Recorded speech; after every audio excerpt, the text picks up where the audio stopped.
Hello friends, welcome to SSC crackers. आप सब लोग जानते हैं कि एसएससी क्रैकर्स जो चैनल है, इस पे 90% जो कंटेंट है वो आपका स्टैटिक जीके का है।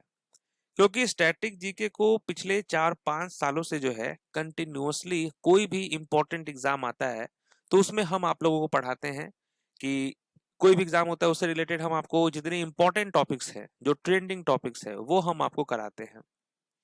अब देखिए 2026 का एग्जाम स्टार्ट होने वाला है।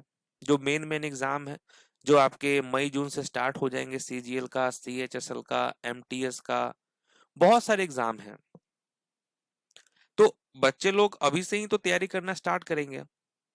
और आप लोग अगर किसी भी टीचर से पूछते हैं कि हाँ, या किसी को फॉलो करते हैं, तो सब आपको इतने ज्यादा टॉपिक्स का नाम बता देते हैं कि आप अच्छे से उसको मतलब कवर नहीं कर पाते हैं। है कि नहीं? ये तो आप बोलेंगे कमेंट करके कि यस, ये बात तो होती है आप लोगों के साथ में। तो मैंने जो है टीसीएस वाले भी सारे इंपॉर्टेंट टॉपिक्स को अपने चैनल पे कराया है। और जब से ईडीक्यूटी आया है, तब से इनके भी सारे इंपॉर्टेंट टॉपिक्स मैंने कराए हैं। तो आपको इस वीडियो में 30 ऐसे इंपॉर्टेंट टॉपिक्स बताने वाले हैं जहां से 90% क्वेश्चन स्टैटिक जीके का आपको रहने वाला है एग्जाम में। तो एक प्रेशर तो सबसे पहले आपका कम हुआ कि आपको 50, 60, 70 इतने ज्यादा टॉपिक्स आपको कवर करने हैं। अब क्योंकि मैंने आपको बोला है 30 टॉपिक्स, और आप मुझ पे विश्वास भी कर सकते हैं इसलिए क्योंकि मेरा जो चैनल है इस पे बहुत सारे कंटेंट्स स्टैटिक जीके के हैं, तो आप इतना तो विश्वास करेंगे कि हाँ, मुझे नॉलेज होगी इन चीजों के बारे में। तो इसीलिए उसी विश्वास को आपको रखना है, और जो ये 30 टॉपिक्स हम आपको बताने वाले हैं उसको आपको सबसे पहले बहुत 100% देकर आपको अपना उसको तैयार करना है, बहुत अच्छे से नोट्स। ठीक है? और देखिए, जब से ईडीक्यूटी आया है तो उसके जो क्वेश्चन पूछने का जो तरीका है, चाहे वो डांस का हो या किसी भी चीज का हो, तो आप देखते होंगे कि ऐसे ऐसे क्वेश्चंस न बुक में दिए होते हैं, ना कोई टीचर जो है उन सभी क्वेश्चंस को करवाता है, क्योंकि वो सब इरेलीवेंट क्वेश्चन होते हैं, बेकार टाइप के क्वेश्चन जो स्किप करते हैं हम लोग अपने ड्यूरिंग प्रिपरेशन। लेकिन अब इस टाइप के क्वेश्चन आपको एग्जाम में देखने को मिलता है। तो हम यही सब आपको पूरा कंप्लीट जो ये 30 टॉपिक्स है, ये हम आपको समझाएंगे, आपको बताएंगे, और आपको आने वाले 2-3 महीना जो है इन 30 टॉपिक्स पे अपना 100% देकर आपको तैयार करना है। ठीक है? तो ये सभी मोस्ट एक्सपेक्टेड है। चलिए, तो सबसे पहले देखिए स्टार्ट हम करते हैं। जो हमारा पहला टॉपिक है वो है फोक डांस और क्लासिकल डांस। अब बहुत सारे ऐसे टॉपिक्स हैं जो टीसीएस में भी कॉमन था और ईडीक्यूटी में भी कॉमन है। उसमें से एक है आपका फोक डांस, क्लासिकल डांस। अब दोनों में डिफरेंस क्या है कि टीसीएस वाले जो डांस वाले क्वेश्चन पूछते थे वो थोड़ा मॉडरेट टू इजी लेवल था, लेकिन ईडीक्यूटी जो पूछता है क्वेश्चन वो आपका मॉडरेट टू एडवांस लेवल पूछता है। अब आपको इस टॉपिक को तैयार करना है, फोक डांस और क्लासिकल डांस को, तो वो कैसे करेंगे इसके लिए हम अलग से आपको वीडियो बनाएंगे। कि अब क्योंकि मैंने जो है ना इडिक्विटी वाले के जितने भी क्वेश्चंस जो पहले एग्जाम हुए हैं, मैंने उन क्वेश्चंस के ट्रेंड को देखा है कि भाई इडिक्विटी कहाँ से पूछता है क्वेश्चन। आप लोग सोचते हैं ना उसका क्या है, सोर्स क्या है। क्योंकि ना बुक में दिया होता है ना नोट्स में दिया होता, तो भाई ये पूछता कहाँ से है। इस चीज के बारे में हम आपको नेक्स्ट वीडियो में बताएंगे कि भाई ये पूछता कहाँ से है ना। तो बहुत अच्छे से डिटेल में मैंने एनालिसिस किया है, देखा है क्वेश्चन कहाँ से उठा रहा है, ये इसके दिमाग में चल क्या रहा है ना। तो जैसा कि मैंने पहले भी बताया था, ये जो सस्ते नशे वाले जो क्वेश्चंस जो एग्जाम में आते हैं ना, वो कहाँ से आ रहा है ना, वो फाइंड आउट हो चुका है।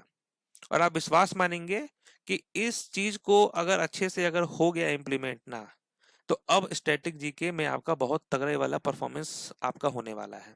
ठीक है, ये आप मान के चलिए। तो पहले तो इस वीडियो में हमारा टारगेट होगा कि हम आपको टॉपिक्स का नेम नोट्स करवा दें कि भाई ये सब टॉपिक्स है, इसको आप नोट कर लीजिए अच्छे से, ताकि आपको दिक्कत ना हो। और फिर हम लोग एक एक करके सारे टॉपिक्स को डिटेल वे में हम आपको सोर्स बताएंगे कि आपको करना कैसे है, और हम आपके लिए क्या करेंगे, ये सब कुछ हम आपको बताएंगे जब इसका पार्ट 2 आएगा तब। तो पहला तो आपको फोक डांस और क्लासिकल डांस को अच्छे से करना है। उसके बाद है आपका म्यूजिकल इंस्ट्रूमेंट्स। जितने भी म्यूजिकल इंस्ट्रूमेंट्स हैं जो फेमस हैं उनको तो पढ़ना ही है, लेकिन जो इरेलीवेंट वाली चीजें हैं, जो डीप एनालिसिस वाला चीज है, उसको भी आपको करना है ना। और इस बार ईडी को दिखा देना है कि भाई अगर वो सस्ता नशा करता है तो हम लोग महंगे वाले नशे करते हैं, और हम लोग बहुत तगड़े लेवल से इस बार तैयारी करने वाले हैं। और जब एग्जाम स्टार्ट होगा ना, उस वक्त आप देखेंगे कि सारा क्वेश्चन आप इजीली सॉल्व कर सकते हैं। क्योंकि टीसीएस के टाइम पे तो इतना दिमाग लगाना नहीं पा रहा था कि भाई इतना रिसर्च करे, लेकिन ईडी का जब से क्वेश्चन देखे हैं ना, तब से तो बिना रिसर्च किए जो है कुछ मालूम नहीं चल सकता है। ठीक है, तीसरा हो गया मॉन्यूमेंट्स एंड आर्किटेक्चर, है ना। तो ये जो आपके दो टॉपिक्स है, फोक डांस और म्यूजिकल इंस्ट्रूमेंट्स, ये तो टीसीएस और एडीक्यूटी में कॉमन है, क्वेश्चन का पैटर्न अलग है। मॉन्यूमेंट्स एंड आर्किटेक्चर को बहुत ज्यादा फोकस किया है एडीक्यूटी वाला, तो आपको भी मॉन्यूमेंट्स और आर्किटेक्चर पे ध्यान देना है। अब इसमें आपका एंशिएंट वाले मॉन्यूमेंट्स आर्किटेक्चर, मेडाइवल वाले, इनमें ज्यादा फोकस करना है आपको। ठीक है, बुक एंड ऑथर्स, ये तो समझिए, क्योंकि अगर आप देखेंगे ना, अगर आप प्रीवियस ईयर पेपर उठाकर अगर आप देखेंगे, तो कम से कम आपके पास 300-400 बुक तो केवल प्रीवियस ईयर में पूछा गया है। और कोई बच्चा अगर प्रीवियस ईयर को भी अच्छे से कर ले, तो भी जो है एडुक्यूटी वाले का जो क्वेश्चन पूछने का जो तरीका है उसको मैच नहीं कर पाएगा। लेकिन आप नोट कर लीजिए बुक एंड ऑथर्स को, कि इसको आपको तैयार करना है, फोकस करना है आपको प्रीवियस पे। लेकिन और जो इडिक्विटी वाला पैटर्न है वो कहां से करेंगे, वो सब हम आपको पार्ट 2 में बताएंगे।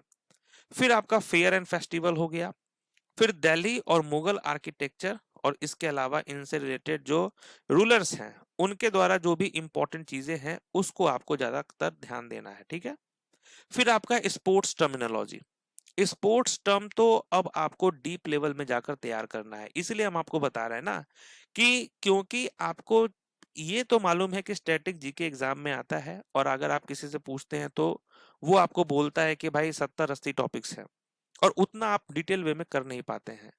तो इसलिए मैंने पहले बोला कि ये 30 टॉपिक्स को आपको, एक एक टॉपिक को 3-4 दिन का भी अगर आप टाइम देकर अच्छे से करने की कोशिश करेंगे तो आराम से हो जाएगा।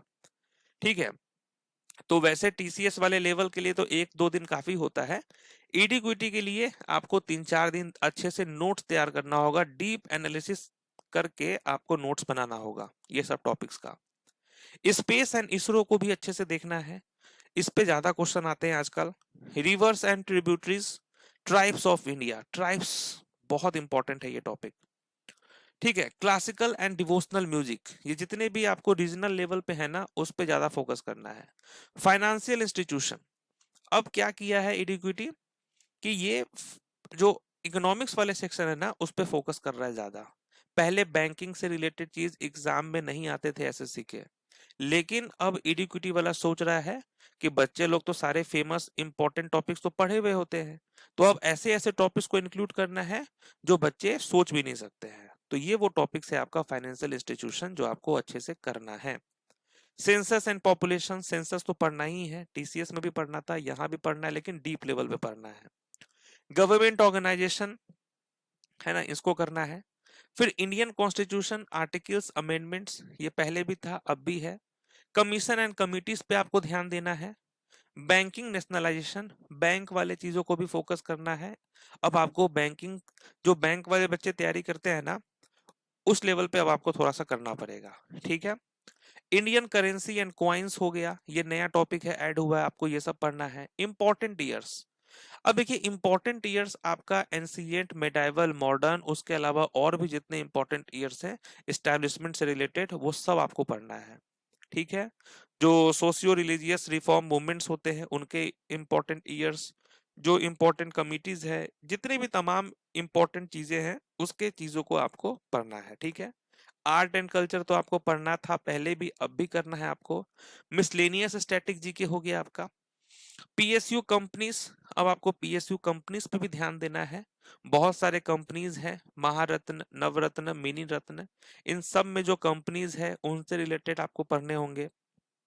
जीआई टैक्स हो गया, इंडियन लैंग्वेजेस हो गए, डायनेस्टीज एंड फाउंडर्स हो गया, इंपॉर्टेंट बैटल्स हो गए, स्पोर्ट्स ट्रॉफीज एंड कप्स हो गया, freedom movement and Indian national Congress हो गया।